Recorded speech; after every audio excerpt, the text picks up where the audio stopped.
Ô, David, tudo ok? Agora o bicho vai pegar! Bom, então vamos lá. Embargo de declaração. Quando a decisão for obscura, contraditória, enfim, há a possibilidade de interpor o embargo de declaração. Tá bom? E aí há também essa diferença. No GCRIM são 5 dias e no CPP são 2 dias. É possível que seja realizado de forma oral também.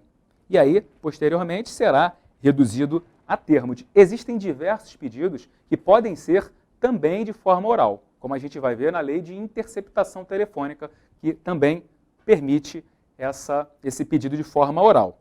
Ok? Esse pedido do embargo de declaração vai interromper o prazo para interposição da apelação, sim, vai haver essa interposição, e os erros materiais, eles podem ser corrigidos de ofício. Pessoal, o que é o erro material? Digamos que a parte realizou uma determinada configuração no seu próprio pedido que tinha algum erro quanto ao nome de uma parte, Diego Pires, ou saiu Diego Pérez, ou seja, é um erro material, não é um erro formal, esse é um erro material que é levado em consideração lá no próprio tribunal. Eles podem fazer essa correção de ofício, o juiz pode fazer isso de ofício, tudo bem? São erros pequenos, são erros que são bobos, não chegam a ser nem meras irregularidades, desde que não venham trazer um determinado prejuízo, né? Porque se tiver uma sentença, por exemplo, em desfavor de um Diego Pérez, mas na verdade seria para o Diego Pires, essa sentença ela não tem como produzir os seus efeitos, correto? Mas quando, na verdade, sabe-se que é uma sentença para o Diego Pires, mas está Diego Pérez, mudou só a letra S, mas a letra E, mas sabe que é aquele Diego Pires que está ali, que mora no endereço tal, que tem a idade tal, CPF tal, só teve um errinho. Então, isso aí pode ser alterado, isso aí é um erro material.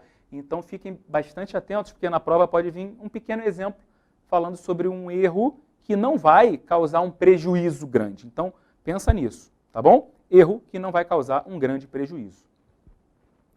Recurso extraordinário e especial.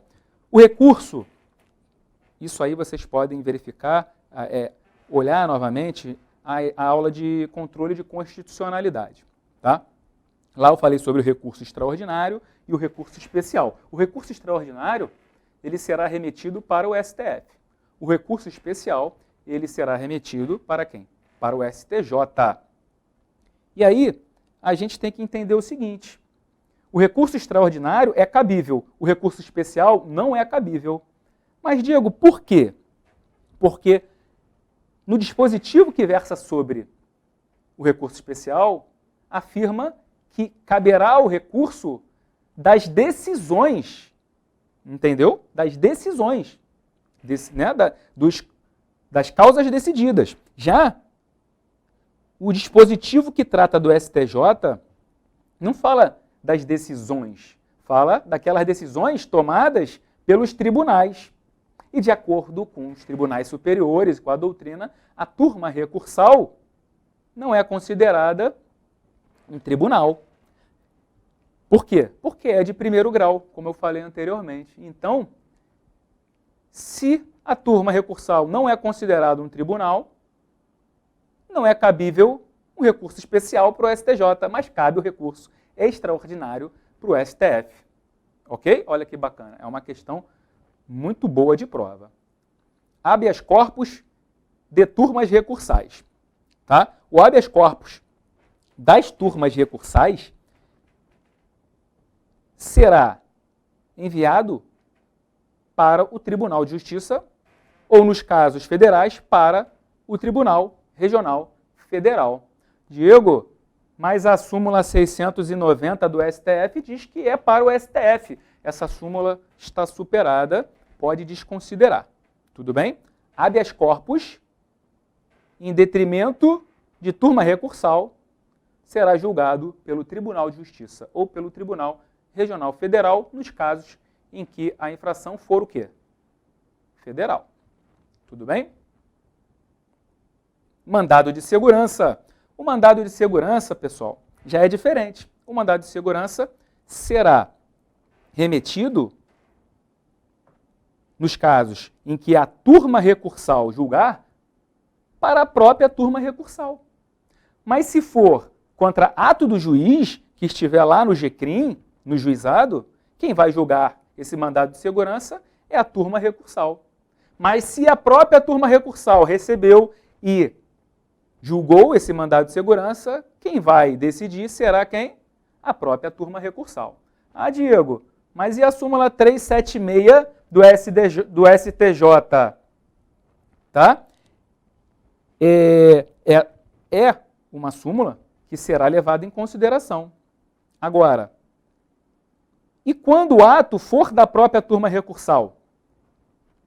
A gente analisa o artigo 21, 6º da Lei Orgânica da Magistratura Nacional, que não cai para vocês, mas é importante entender que é feita uma analogia a este dispositivo da LOMAN, né, que é a Lei Orgânica da Magistratura Nacional, para poder possibilitar que a própria turma recursal analise um mandado de segurança por ela anteriormente decidido. Ok? É uma informação a mais. Isso aí acredito que não venha cair na prova de vocês, mas basta saber quem é que vai julgar o mandado de segurança. Conflito de competência entre juizado especial criminal e juizado especial comum. Tá? Digamos que tem um juiz que está lá no juizado especial criminal e um juiz da vara criminal. São dois juízes, um do juizado e outro da vara. Os dois acreditam ser competentes para aquela causa, ou os dois acreditam que não são competentes para aquela causa. Ou seja, um conflito de atribuição positivo e um conflito negativo. Quem vai decidir? Quem decide será o Tribunal de Justiça, tá bom? Ou no caso das infrações federais, o próprio TRF. A súmula 348 está superada do STJ. Faz essa anotação, porque quando você estiver lendo as suas súmulas no teu Vademecum, isso tem que estar marcado, porque você vai acabar lendo e vai chegar na prova e você vai errar. Diego, mas e se cair na prova exatamente a súmula? Aí você marca a súmula. De acordo com a súmula do STJ, isso, vai marcar. Sempre fica atento quando ele falar de acordo com a lei. Está errado. Mesmo se tiver errado, se ele falar de acordo com a lei, é isso, você vai marcar de acordo com a lei, porque ele já está falando que de acordo com a lei é o que ele quer saber. Ele quer saber se você simplesmente decorou. Ele não quer saber se você sabe, ele quer saber se você decorou. Tá bom? Então, quando tiver essa citação, vocês têm que informar dessa forma. É aquilo que eu falei na Lei Maria da Penha, sobre a prisão preventiva determinada pelo juiz de ofício. Ok? De acordo com o sistema acusatório, ele não pode, mas lá na Lei Maria da Penha está dizendo que ele pode. E ponto, e acabou. Então, vamos ficar atento ao que o enunciado da questão diz para a gente. Ok? Suspensão condicional do processo. Lembra quando eu falei anteriormente sobre aquela fase do juizado especial criminal, sobre o rito sumaríssimo, como que ele funciona? Então, ocorreu a infração de menor potencial ofensivo, ou seja, contravenções ou crimes em que a pena máxima combinada ao crime é até 2 anos, ocorrendo essa infração penal de menor potencial ofensivo, poderá o autor da infração se valer de alguns institutos despenalizadores. A transação penal, a suspensão condicional do processo, a composição civil dos danos, enfim, existem esses benefícios. Existe também a medida descarcerizadora, né? Enfim, aqui está a suspensão condicional do processo. Para que seja possível a realização condicional do processo, tem que seguir alguns requisitos. E isso aí você tem que decorar, ok? Não tem jeito, isso aí cai em prova. E quais são os requisitos da suspensão condicional do processo? Uma pena mínima igual ou inferior a 1 ano, tenham atenção, é pena mínima.